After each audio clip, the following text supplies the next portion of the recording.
Is Raku waking up? I am Chris with the Joshi Wrestling Recap for Tjpw April 2nd, 2022, available on Wrestle Universe. A pretty easy watch is what I would call this show, and was headlined by a preview of the upcoming title matches for the Princess Tag title and Princess of Princess title.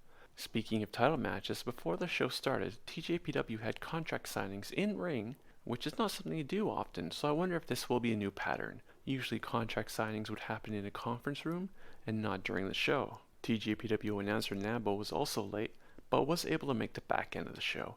This was a multi-camera show with no commentary, and the Up girls sang and danced to start the show like normal. Miyo Watanabe vs Mahiro Kiru opened the show. Mahiro came into this match with two goals. The first was to win the match, and the second was to not get swung. Let's see how she did. The match started pretty conventionally with both trading wrist locks and holds. Miyo Watanabe then decided to start overpowering Mahiro Kiru and ran her over with 3 shoulder tackles. Mahiro panicked and got in a kneeling position and covered her legs so Miyo couldn't grab her ankles for a giant swing. Miyo was a bit confused and didn't go for the giant swing. Mahiro's plan was working. Mahiro's plan couldn't last forever though. Later, after hitting a swinging backbreaker, Miyo Watanabe had broken down Mahiro enough that she couldn't fight off the giant swing any longer and went for a ride. This woke Mahiro up and she did get a counter attack for a bit, but Miyo is too strong. Miyo Watanabe power slam, followed by a Canadian backbreaker, won the match via submission for Miyo. Mahiro Kiru was not successful in either of her 2 goals this match. The next match was a pretty fun tag match between the team of a cat and a bird against the Idols, Harinu Neko and Kei Toribami versus Maki Ito and Raku. When Maki Ito came into the ring, Raku danced her entrance theme with her, which was fun. Maki Ito and Haruna Neko started for their teams, but a flurry of face scratches by Haruna Neko made Maki Ito tag out. A bit later in the match is when a very fun part happened. It's a bit convoluted, but I really liked it, so we'll try to break it down. First, Raku put Kei Toribami to sleep, and Harunu Neko ran in to stop it, but also got put to sleep.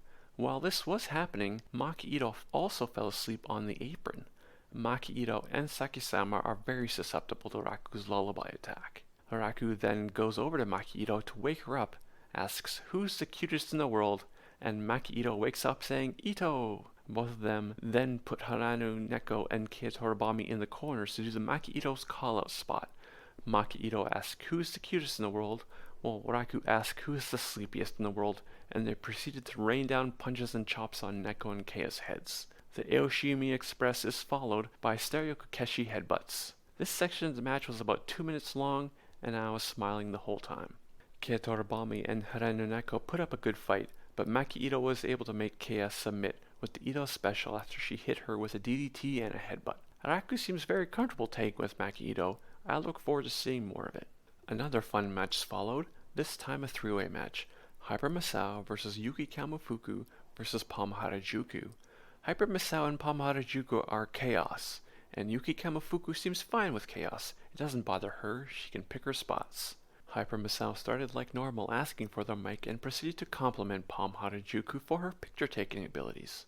Yuki Kamofuku said Hyper Masao should model for Palm, so Hyper Masao struck a pose. Then Yuki Kamofuku kicked her in the back and the match started in earnest. For the first half of the matches though, Yuki Kamofuku had an alliance with Palm Harajuku, and they double-teamed Hyper Masao. Lots of shin attacks by Palm and eye pokes by Yuki. It wasn't until a kick by Yuki Kamofuku forced Hyper Masao out of the ring that Yuki then turned her attention on Palm and broke the alliance by chopping her in the chest. No one really had the advantage for long from this point. If someone got going, they would get attacked by the third person in the match to stop their momentum. It looked like Palm Harajuku had the win when she had the chance to palm to justice both Hyper Masao and Yuki Kamofuku at the same time, but Masao dodged and only Yuki was hit. Yuki Kamofuku was out of the picture after taking the most powerful move in Tjpw, and Hyper Masao used her experience to get the victory over Palm Harajuku with a rolling cradle out of nowhere. The third match in the card was a tag team match. Miyu Yamashita with Moka Miyamoto on one team, and Hikari Noa and Naoka Kuda on the other. When Hikari Noa and Naoka Kuda tag, it really brings out some of Hikari's heel tendencies. They are a bad influence on each other and seem to egg each other on. Before the bell rang, Hikari Noa and Naoka Kuda tried to kick Miyu Yamashita and Moka Miyamoto instead of shaking hands, but the kicks were caught and they got karate punched in the gut. After the bell rang, Hikari and Noah were able to get the other team tied up into the ropes and proceeded to just sit on them and pose for the cameras. Little things like that were all throughout the match, like when Nakakuda removed the corner pad at one point, and Hikari Noah drop-kicked Miyu Yamashita into the exposed corner. Miyu Yamashita was doing all she could to keep her team in the match, but the tactics of Hikari and Now slowly wore her down, and she tagged in Moka Miyamoto. The end of the match was pretty sudden. Hikari Noah and Miyu Yamashita took each other out of the match with kicks to the head. Then Nakakuda hit the backpack stunner on Moka Miyamoto for the pinfall victory. The tricky tactics of Hikari Noah and Nakakuda win the match.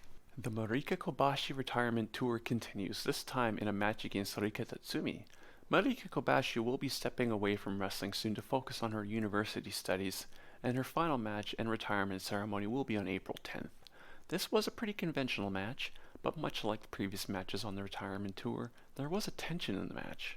It's a bit hard to explain, but you can feel it from the crowd also during these Marika Kobashi matches, the mixed feelings that come from a wrestler retiring. For the first bit of the match, it looked like Marika Tatsumi was targeting Marika's knee, but later in the match transitioned to her hip attack toolkit. Marika Kobashi, for her part, was kept in the match with well-paced kicks and submissions. But Marika Tatsumi is a former Princess of Princess champion, and after a twist of fate, hit her aerial hip attack from the top corner and got the pinfall victory. Marika Kobashi's next match will be against Raku on the 9th, and for her retirement match, a special match with Abdullah Kobashi, the deathmatch wrestler Marika Kobashi named herself from. That brings us to the main event, a preview of title matches happening on the 9th. The Princess of Princess champ Shoko Nakajima tagging with Princess Tag champions Yuka Sakazaki and Mizuki versus challengers Yuki Aino, Suzumi, and Arisu Endo. This match did its job of highlighting the strengths of the challengers and potential weaknesses of the champs. Throughout the match, Yuki Aino showed she was physically stronger than Shoko Nakajima with shoulder tackles and suplexes, while Daisy Monkey, the name that Suzumi and Arisu Endo came up with for their team, highlighted their speed advantage over a team that is already fast in Yuka Sakazaki and Mizuki. The current champs do have the experience and technique advantage though. The ending of the match was a bit chaotic as would be expected. The legal wrestlers were Suzumi and Mizuki in the ring, but Arisu Endo ran in to help. Mizuki hit the backstabber on Izumi, while Yuka Sakazaki ran in and body slammed Arisu Endo on top of Suzumi, then rolled her out of the ring. Shoko Nakajima then hit a Lope Suicida on Yuki Aino outside the ring to take care of her. Then Mizuki hit a bridging suplex on Suzumi for the pinfall victory. The bridge on the suplex was amazing. The bridges that Mizuki and Hikari Noah put on their suplexes don't look real, they are so good. Overall, it was a fun breezy show by Tjpw.